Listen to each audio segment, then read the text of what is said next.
Meus amados irmãos, ovelhas que o Senhor Jesus comprou com seu próprio sangue, eu vos saúdo com a graça e a paz que vem da parte dele. Amém.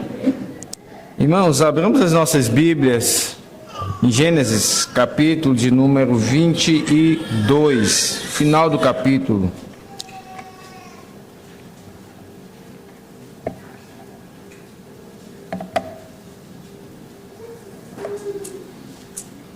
Nós daremos continuidade à exposição que temos feito.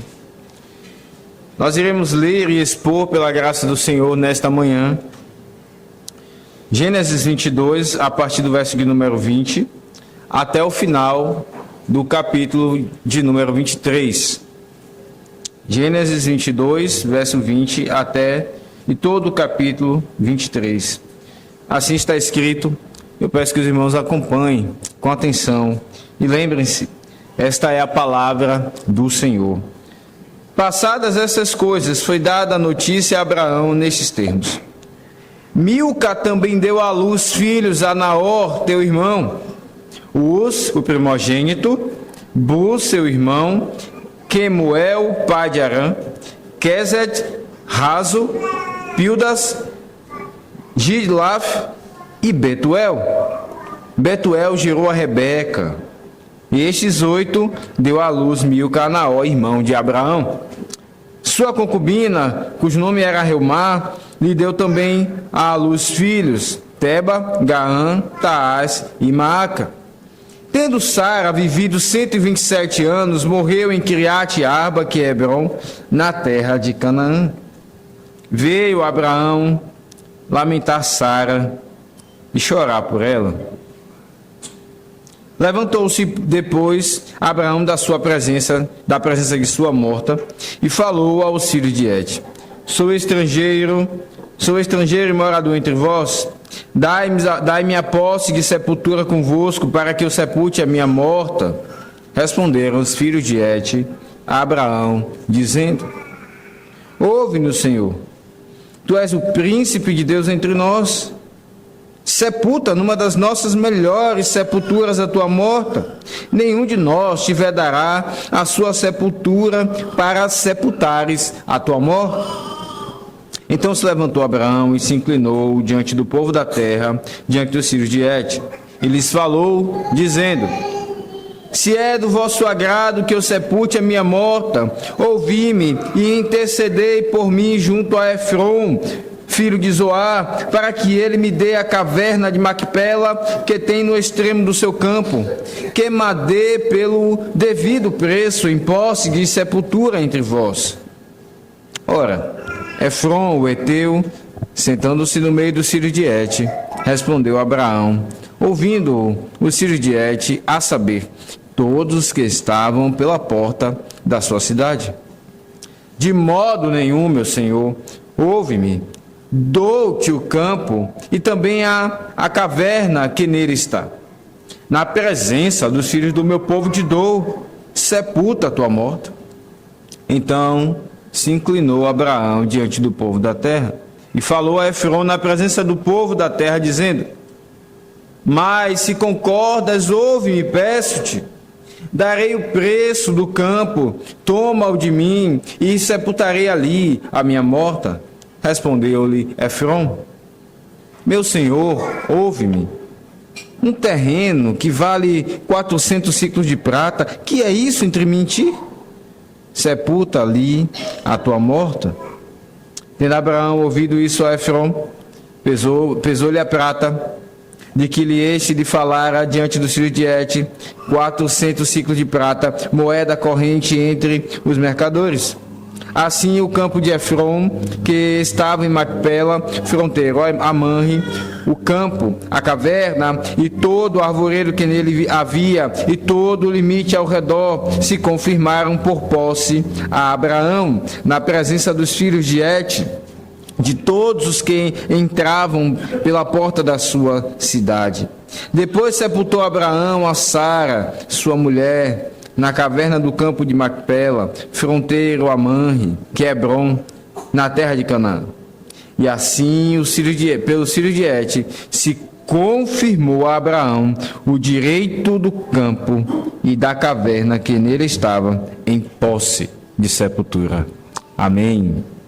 Vamos mais uma vez orar, irmãos, pedir que Deus nos abençoe neste momento. Santo Deus e Pai de misericórdias, assim nós oramos a Ti, Senhor, em nome do Teu bendito Filho, em quem fomos adotados. Senhor, ser propício a nós, fala ao nosso coração, edifica-nos, ensina-nos a Teus filhos, ó Pai, e que possamos hoje aqui ser transformados pela Tua palavra. Que o Senhor aqui alcance alguém que porventura esteja sem esta bendita esperança, a qual iremos ver nesse texto da Tua Sagrada Escritura. Que hoje seja, ó Deus, dia de salvação, dia de iluminação em meio às trevas, para alguém que aqui esteja porventura sem Cristo. E ao Teu povo santifica, Senhor, purifica. Ah, como carecemos, em nome de Jesus. Amém. O Mindu está atrás a IPB Mindu está atrás de um campo, um terreno, um pedaço de terra para comprar. Esse é um dos avisos que os irmãos mais ouvem ao final do culto. Lembre-se, irmãos, de orar pelo terreno da igreja. E quando nós falamos desse assunto, nós então vem as perguntas, na verdade, qual o tamanho? Ah, que bom que fosse um terreno de 900 metros quadrados, um terreno que é mais ou menos o tamanho desse aqui que nós estamos. Ah, que bom que seria se houvesse ali um espaço para as nossas crianças correrem, para que elas brinquem. Um espaço de comunhão, um espaço onde nós possamos almoçar, fazer refeições. Precisa ter um espaço também para que nós possamos construir um salão de culto para cultuar o Senhor. Essas são questões, irmãos, que vêm à nossa mente, preocupações que vêm à nossa mente quando nós falamos desse assunto, na verdade. O valor, ele também é importante nesse momento.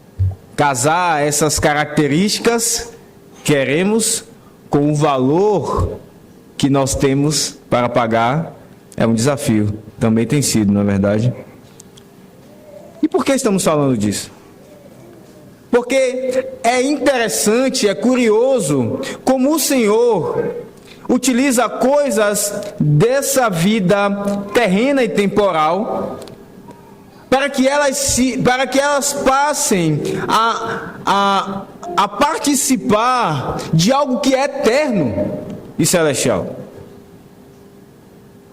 Um terreno com suas medidas delimitadas, coisas que se vê em qualquer outro terreno, conta de energia, conta de água, escritura, valores, vai ali na prefeitura, faz todo o processo, burocracia, passa a ser um instrumento de comunhão, de coisas que nós levamos no nosso coração, pelas nossas vidas e não tem valor.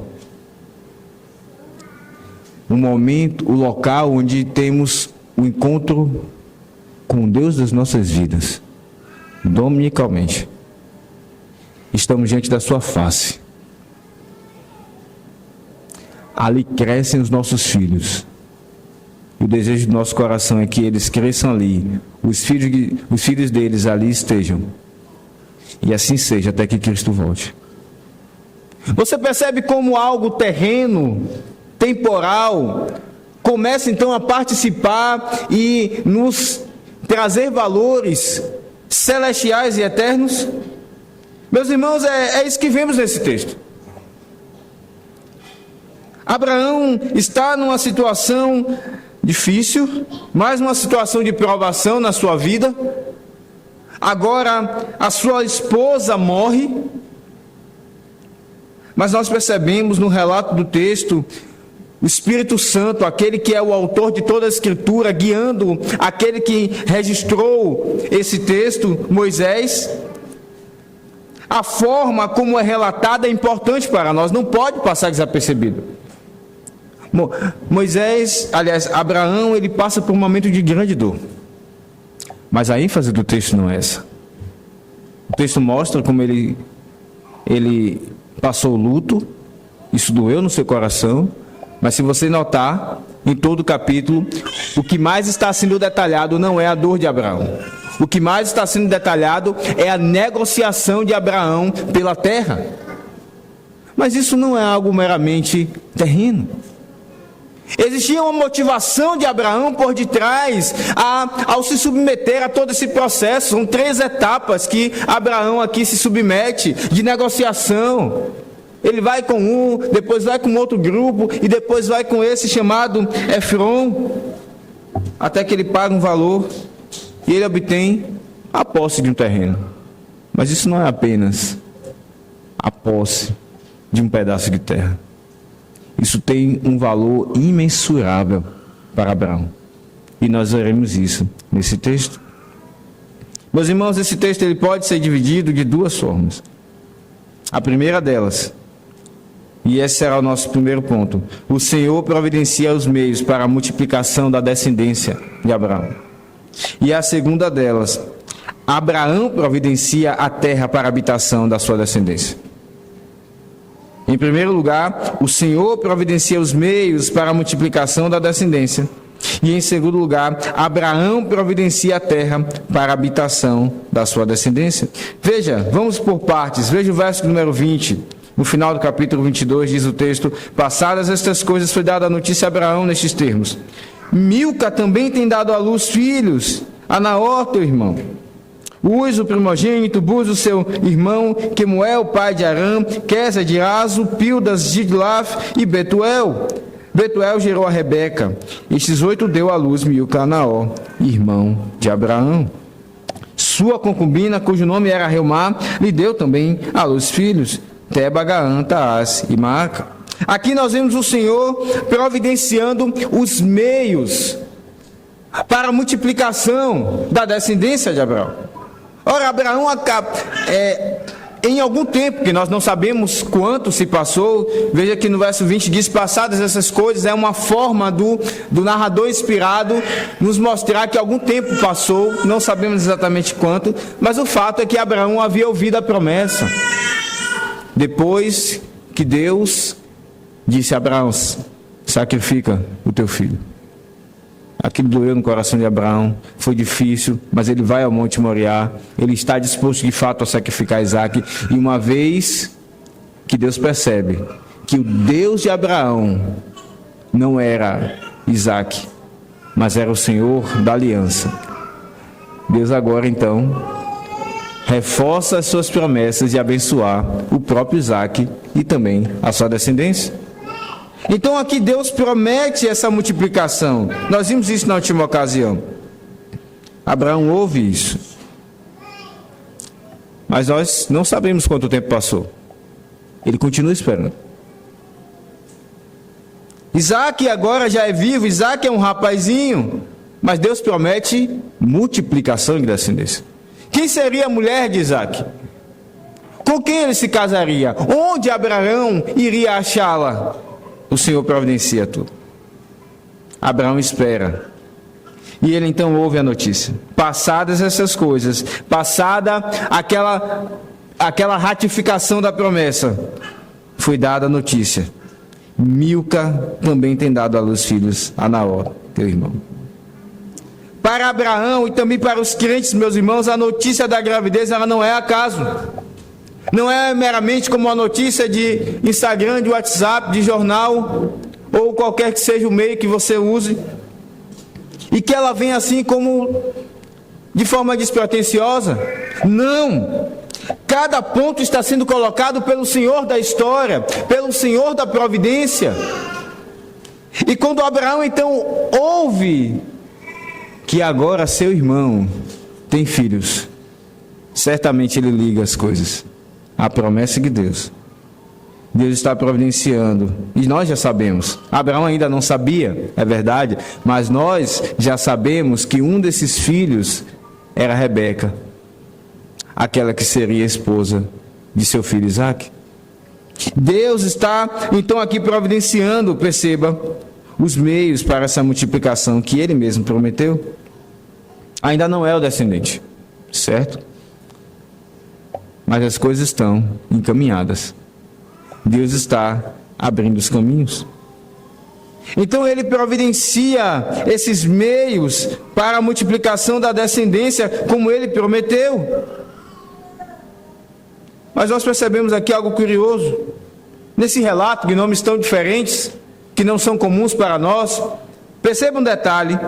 A lista começa dizendo o primogênito, e geralmente as genealogias começam assim, falando do primeiro. E Betuel, o pai de Rebeca, era o último. Betuel era o mais novo. E foi exatamente ele a quem Deus escolheu para ser o pai de Rebeca. Porque o Senhor, a força dele, a sua glória não está, como diz um texto, não está nos cavalos, não está no braço do homem. A sua glória está em pegar coisas pequenas e fracas e usá-las para manifestar o seu poder e a sua bênção. É isso que ele faz. Ele pega Betuel, que é o mais novo, e é ele que vai ser o pai de Rebeca, aquela que casará com Isaac. Então veja que o Senhor está providenciando, irmãos, os meios para a multiplicação dessa descendência. Deus, na verdade, está cumprindo aquilo que ele prometeu lá mesmo no Gênesis, que haveria de vir um descendente. E nós sabemos, temos acompanhado a história, quantas coisas aconteceram. Abel era aquele da linhagem, mas Caim, seu irmão, o matou. Deus providencia Sete. E a história vai se desenrolando. O Senhor sempre está providenciando que a descendência prometida, ela se multiplique. Sempre. Nós olhamos para a história do próprio Salvador, o Senhor Jesus. E Ele providencia como Ele iria fazer com que viesse esse descendente. Porque Ele tinha que ser homem.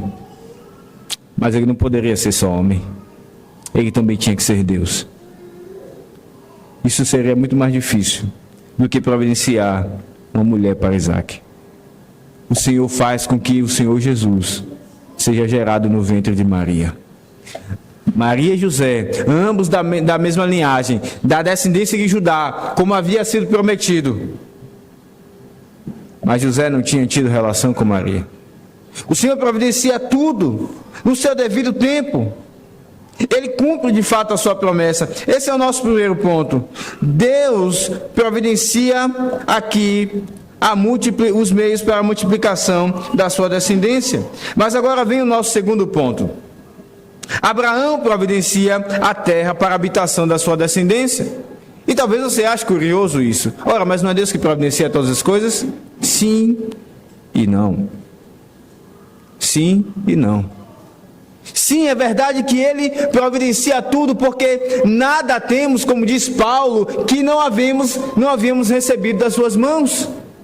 Nada de bom nós temos, se Deus mesmo não nos der.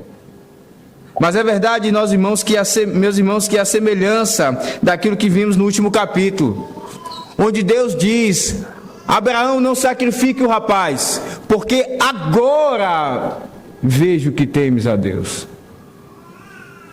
Deus, Ele nos salva, Ele providencia a nossa salvação, Ele providenciou o descendente.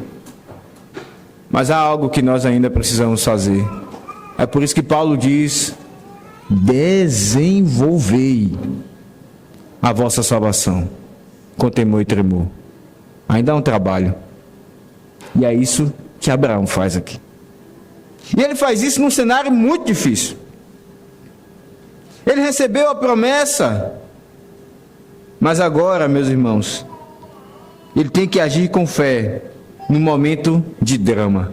A sua esposa morre, é isso que diz o capítulo 23, tendo Sara vivido 127 anos, ela morre em Kiriat Arba, que é Hebron, na terra de Canaã. Sara morre quando Isaac tinha 37 anos. 37 anos. 3 anos antes de ele casar e um pouco depois gerar filhos. Sara não teve a oportunidade de ver o seu filho gerando ali netos para ela. Certamente ela tinha o desejo, porque ela já tinha a promessa. Ela sabia, ela ouviu muitas vezes que Deus iria abençoar Abraão, multiplicando a sua descendência. Então ela espera isso, vem Isaac, ela de fato fica grávida. Ela era estéril, agora ela fica grávida. Isaac vai crescendo aos olhos dela, e a expectativa de ver os filhos de Isaac aumenta. Mas antes disso, o Senhor leva Sara. Ela morreu nessa expectativa, mas não foi a vontade de Deus que ela visse os seus netos. Não foi a vontade de Deus. Abraão sofre com isso. Veja, diz o texto que ele veio lamentar, no verso 2, veio lamentar Sara e chorar por ela. Perder um filho é difícil. Um pai sepultar o seu próprio filho é muito doloroso, eu imagino. Não passei por essa experiência e que o Senhor, se assim quiser, me livre dela. Mas isso certamente é uma experiência dolorosa. Mas perder um cônjuge, em tese, em teoria, deve ser mais doloroso ainda. Porque os filhos vão. Nós criamos eles e eles vão. Mas os cônjuges são para a vida. A Bíblia não diz que os filhos são uma só carne conosco, mas o cônjuge é uma só carne. Então Abraão sepulta. Ele vê aquela que era a sua mulher, a amiga da sua vida, a mulher de seus olhos, a sua companheira, com quem ele partilhava a sua vida, ela já não vive. Isso traz dor a Abraão. Ele lamenta, ele chora. E aqui nós vemos que o Evangelho, ele não é, digamos assim, romântico, ou poderíamos dizer romanticista. Há tempo de fato para lamentar, há tempo de fato para sentir a dor. E seria estranho se Abraão não sentisse dor. Seria muito estranho. Ele lamenta, ele chora. O que ele lamenta aqui é uma dor semelhante à de Jó, no capítulo 2, verso 8, quando ele recebe todas aquelas notícias. Jó se assenta, pega cacos de vidro e começa a raspar a sua pele. Não é que Abraão tenha raspado a sua pele, mas ele de fato se assenta e lamenta. Mas perceba, como eu disse no início, não é nisso que o narrador inspirado por Deus gasta mais tempo registrando. E isso precisa ser notado por nós. Aprove ao Senhor, e aqui está a grande chave, meus irmãos, para entendermos o que Deus está fazendo nesse texto. Abra os seus olhos e veja, aprove a Deus que Sara morresse exatamente na terra onde Deus prometeu dar a Abraão. Veja o que diz no verso número 2, ela morreu em Hebrom, na terra de Canaã.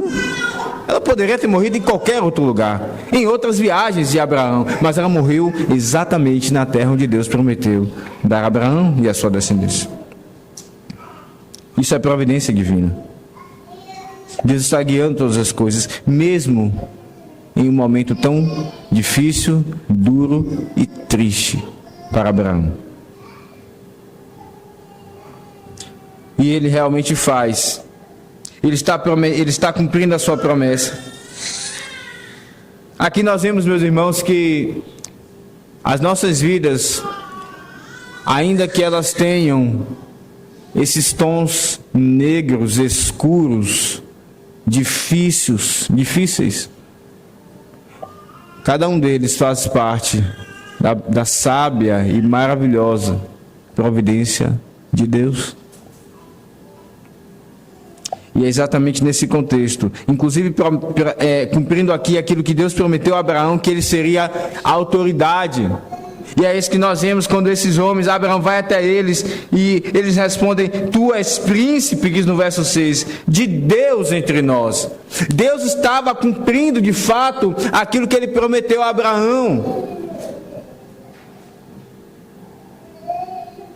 E Abraão então parte para a negociação. São 3 partes. A primeira delas, Abraão pede, desde o início, ele está pedindo para comprar o terreno, para comprar aquela terra. E no verso 13 ele então diz assim: sou estrangeiro e morador entre vós, dai-me a posse. Quando ele diz dai-me a posse, ele não está pedindo emprestado, ele não está pedindo ali um tempo até que os ossos de Sara se deteriorem. Ele está querendo de fato comprar. A palavra no original aqui usada é para isso. O contexto também nos ajuda. Ele está querendo de fato comprar, inclusive com o direito de um comprador, com tudo que está envolvido. E o que é ofertado a Abraão? A resposta parece bonita, não é verdade?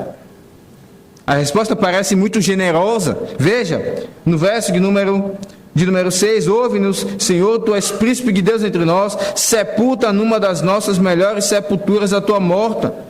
Coloca um dos melhores. Nós passamos por vezes ali por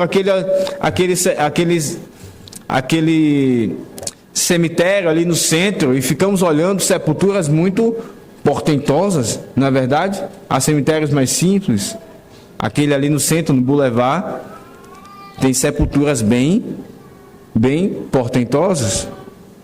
E eles dizem assim: sepulta, um dos melhores locais. Isso parece generoso.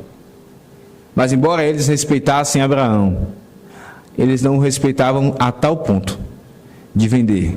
Eles não o consideravam digno de comprar, de ter a posse de um pedaço de terra naquele lugar. E é isso que eles dizem. Nós emprestamos numa das melhores sepulturas. Nós não nos vedaremos, nenhum de nós te vedará a sua sepultura. Ou seja, Abraão, coloque a sua morta, mas a sepultura é nossa. Abraão entende isso. E ele parte. Ele está determinado. E ainda diz no verso 8: se é do vosso agrado que sepulte eu a minha morta, ouvi-me, intercedei por mim junto a Efron, filho de Zoar, para que me dê a caverna de Macpela que tem no extremo do seu campo, que me dê pelo devido preço, em posse de sepultura entre vós.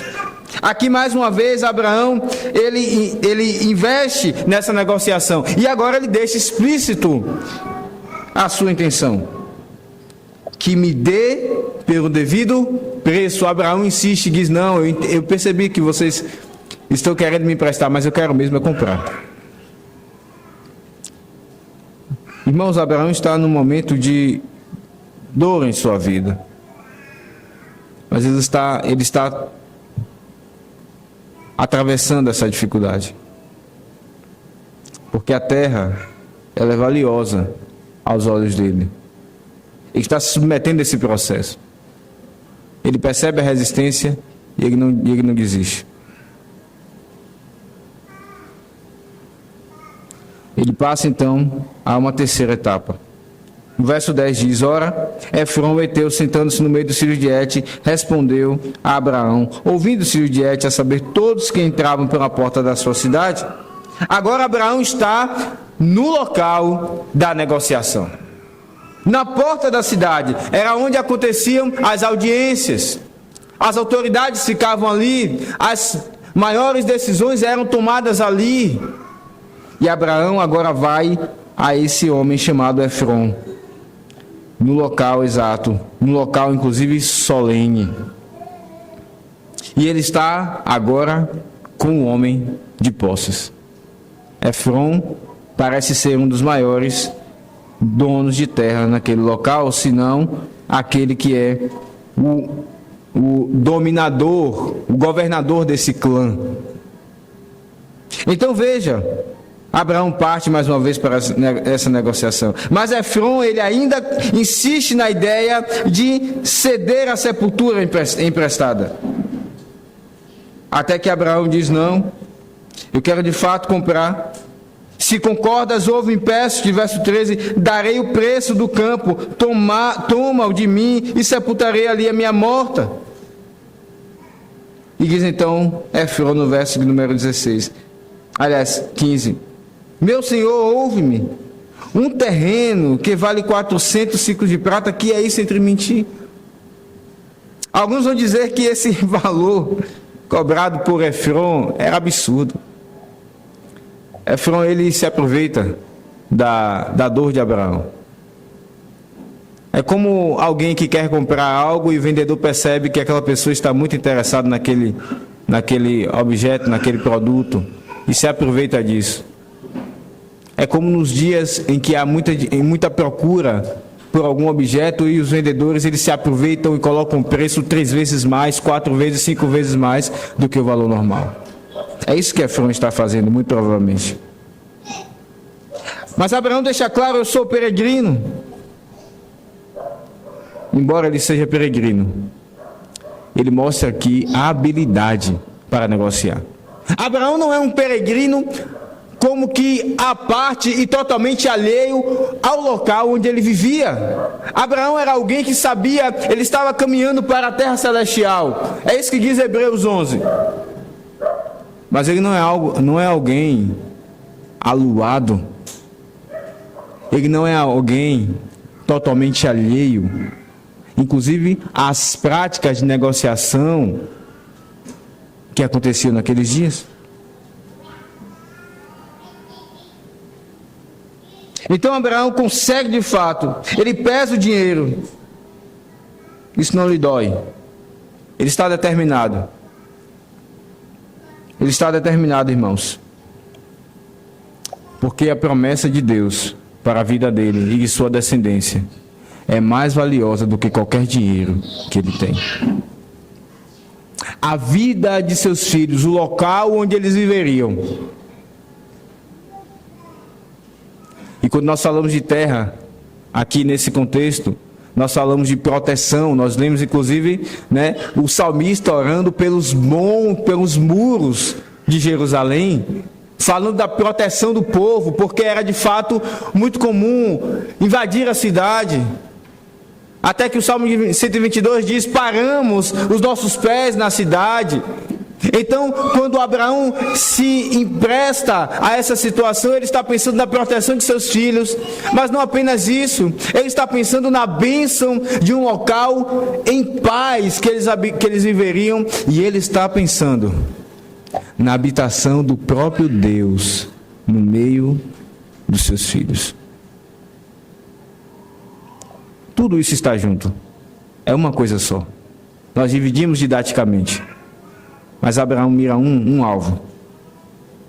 O local da habitação, a terra, medida. Inclusive veja que o final do texto, no verso 17 em diante, nos dá aqui inclusive a delimitação por onde a terra de fato iria passar. Menciona aqui, olha, o limite ao redor, o campo, o fronteiro a Manre, a caverna, todo o arvoredo. Então aqui, como se fosse uma forma daqueles dias de delimitar na escritura, como hoje nós temos na escritura, a escritura do terreno.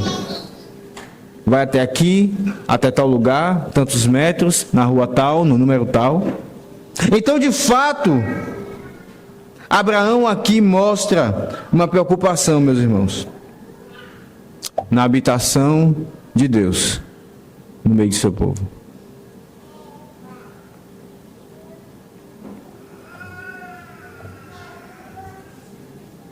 Nós olhamos para o nosso Senhor Jesus, e Ele, lá em João 14, diz: não se turbe o vosso coração, eu vou preparar lugar, e eu virei, eu voltarei para vós.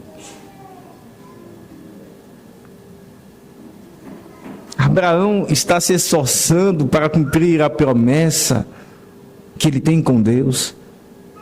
Nesse pacto, ele sabe da sua responsabilidade e ele quer se mostrar a Deus de fato obediente. Ele quer que Deus perceba o zelo de seu coração. Ele está num momento de dor, de grande dor, mas ainda assim ele não desiste, porque ele valoriza aquilo que é valioso para Deus, a promessa.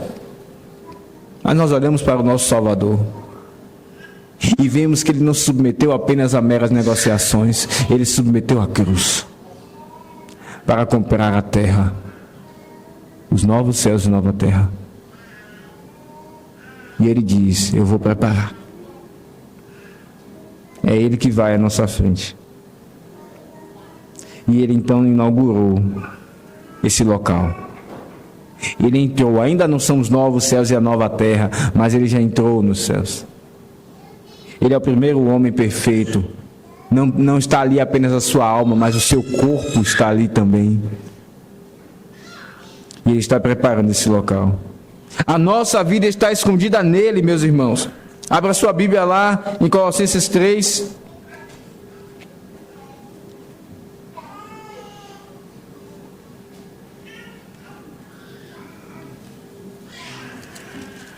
Colossenses capítulo 3, a partir do verso 1 diz: portanto, se fostes ressuscitados juntamente com Cristo, buscai as coisas lá do alto, onde Cristo vive, assentado à direita de Deus. Pensai nas coisas lá do alto, não nas que são aqui da terra, porque morrestes e a vossa vida está oculta juntamente com Cristo em Deus. Quando Cristo, que é a nossa vida, se manifestar, então vós também sereis manifestados com Ele em glória. Ainda não adentramos os novos céus e a nova terra, mas a nossa vida já está nos céus com Cristo. Nós já degustamos da eternidade. Algum teólogo disse que nós temos saudades de um local onde nós nunca fomos. Saudade de um local perfeito, de paz, sem dor. Saudade de um local onde sempre estaremos com os irmãos e nunca nos despediremos deles. Nós nunca estivemos nesse local ainda, mas a nossa vida já está lá. Cristo é aquele que vai preparar, que já foi preparar esse local. Nós vemos aqui Deus providenciando a multiplicação da descendência de Abraão, como ele prometeu, mas vemos aqui Abraão se esforçando para demonstrar a Deus o quanto a promessa da terra e da descendência é importante para ele também. Que aplicações, irmãos, esse texto traz para nós? Em primeiro lugar, a você que está aqui e tem se esforçado, tem labutado para, nesses dias, inclusive quando nós vemos os preços das coisas cada vez mais altos, dificuldade cada vez aumentando para obter as coisas que eram mais simples de serem obtidas, hoje já estão mais complexas. Então você pensa: eu tenho que ter um trabalho melhor, eu tenho que ter algo melhor para a minha família, pensando nos meus filhos. Então você se esforça, você acorda cedo, você trabalha, passa o dia pensando nisso, dorme tarde. Ah, meu querido, se a tua esperança é meramente nessa terra falida, você é um pobre miserável. Esse mundo já está com a data de validade, e ela está perto de acabar. A qualquer momento virá o Senhor Jesus. E tudo onde as pessoas gastaram a sua vida, anos, será num piscar de olho destruído.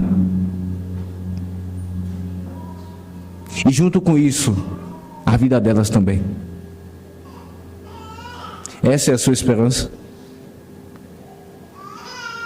Olhe, como vemos em outros locais da Escritura, para aquilo que é eterno, para aquilo que não perece, para aquilo que pode vir qualquer governo, qualquer homem perverso para fazer mal à nossa população, e essa herança estará intacta e guardada. E muito mais, o próprio Salvador também nos está guardado. Ele é a vida eterna. Ele mesmo diz: eu sou o caminho, a verdade e a vida. Então, se você está aqui, mas a sua vida é gasta, o seu tempo é gasto pensando meramente em melhorar de vida, se arrependa e olhe para aquilo que é eterno.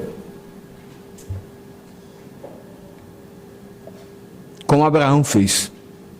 e gastou uma boa parte do seu dinheiro e não se arrependeu e comprou aquela terra, porque a sua esperança estava na eternidade. Essa é a primeira aplicação. Em segundo lugar, perceba como Deus costuma nos enviar momentos de dor para operar um cuidado paternal através desses momentos. Sara morreu, mas foi exatamente nesse momento que Deus providenciou, através de Abraão, com seu esforço. Deus impeliu Abraão a agir. Abraão foi desafiado em sua fé. Ele tinha a promessa, ele sabia que ele tinha que tomar uma atitude. Era a oportunidade, sepultar a sua esposa. E Abraão então agradou ao Senhor. Meus irmãos, há atitudes que Deus quer de nós, que elas não serão tomadas por nós, se Ele não enviar momentos de grande e profunda dor. Nós somos lentos em obedecê-lo. Somos difíceis, somos ovelhas. E ovelha é um bicho difícil de conduzir. Deus nos envia momentos de dor, de grande desafio, onde nós dizemos: Senhor, e agora? É exatamente nesse momento que nós nos dobramos diante dEle em oração, nós vamos à Sua palavra, nós nos humilhamos, nós nos vemos pequenos, nós nos vemos pobres, e vamos a Cristo, e crescemos nele, e olhamos para nós e dizemos: Senhor, não sou eu. De fato, é como Paulo diz: não mais vivo eu, mas Cristo vive em mim. Deus costuma nos enviar momentos de dor para operar em nós o seu cuidado paternal. Através desses momentos. Terceira e última aplicação. As bênçãos de Deus para a tua vida e a tua família valem menos do que 400 ciclos de prata? Em outra forma de perguntar a mesma coisa. Quanto Deus tem te desafiado a gastar e você tem relutado pela sua vida espiritual e a vida de seus filhos? A nova terra, meus irmãos, o Senhor Jesus disse: bem-aventurados os mansos. Abra sua Bíblia lá em Mateus 5, verso 5.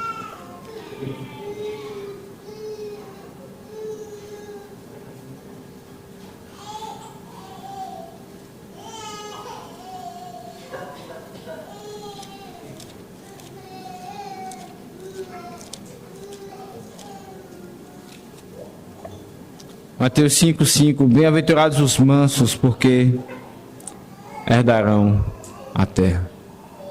Os mansos são aqueles que não buscam o seu próprio direito, que abdicam dele quando isso irá glorificar a Deus. Os mansos também são os pobres ou os humildes. No verso 3 diz o Senhor Jesus: bem-aventurados os humildes de espírito, porque deles é o reino dos céus. Os humildes e os pobres de espírito são aqueles que não se valorizam e nem valorizam as coisas terrenas que eles têm, a tal ponto de ter as coisas terrenas mais valiosas do que as coisas eternas. Irmãos, por vezes nós relutamos em fazer sacrifícios que são necessários pela felicidade e eternidade da alma de nossos filhos. Por vezes nós sonhamos, inclusive, com locais onde nós podemos morar. Se eu pudesse morar nesse local, mas nós nem mesmo pensamos da igreja onde nós podemos colocar ali os nossos filhos para cultuarem. Isso mostra como nós valorizamos mais aquilo que é terreno e temporal do que aquilo que é eterno.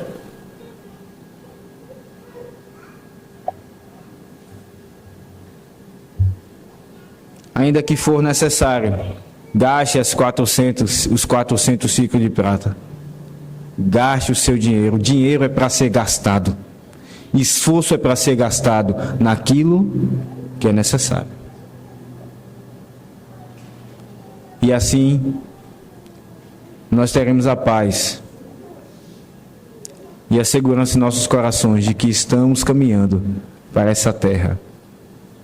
Nós pagamos, como Abraão, mas ela já foi comprada pelo Senhor Jesus. Que Ele nos leve até lá. Leve os nossos filhos também. Em nome de Jesus. Amém. Vamos ficar de pé.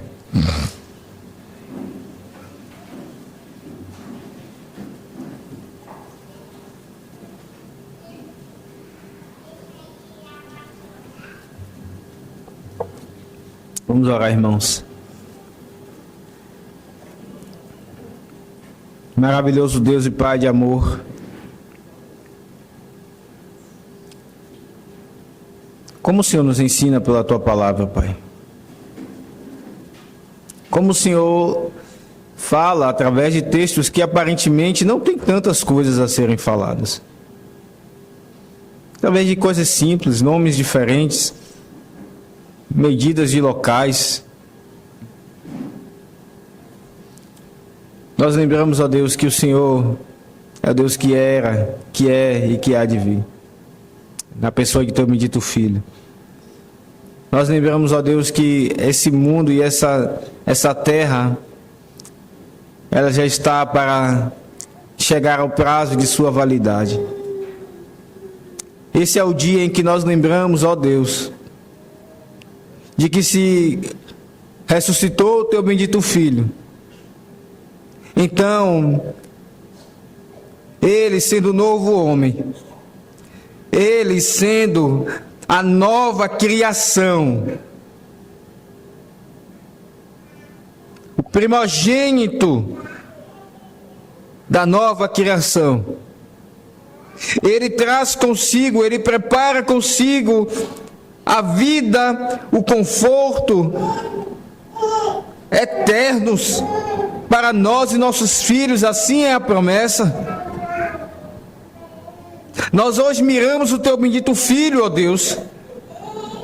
É nele que está a nossa salvação, é nele que está o conforto de nossas vidas, de nossas famílias, ainda que isso implique em passar por dificuldades nesta vida. Nós hoje lembramos, Senhor, neste primeiro dia da semana, que Ele voltará, Ele virá e se inaugurarão os novos céus e a nova terra. Nós lembramos que as coisas terrenas, elas têm seu valor, mas eles são limitados e são pequenos diante daquilo que é eterno. Hoje o Senhor põe nosso coração no lugar. Hoje o Senhor nos corrige, ó Deus, a ordem, a lente dos nossos olhos, aquilo que nós mais valorizamos. Senhor, ajuda-nos a aplicar essas coisas no nosso coração e a ensiná-las aos nossos filhos desde a eternidade, para que eles não cresçam como aqueles filhos desta terra falida. Que valorizam mais, profissões, habitações, moradias, do que a moradia eterna. Senhor, Deus de toda bondade, Pai de maravilhoso amor, santifica e purifica e corrige nossos corações e nossos filhos. E salva aqueles que aqui estiverem hoje, ó Deus, que não têm essa esperança. Em nome de Jesus, oramos. Amém. Amém.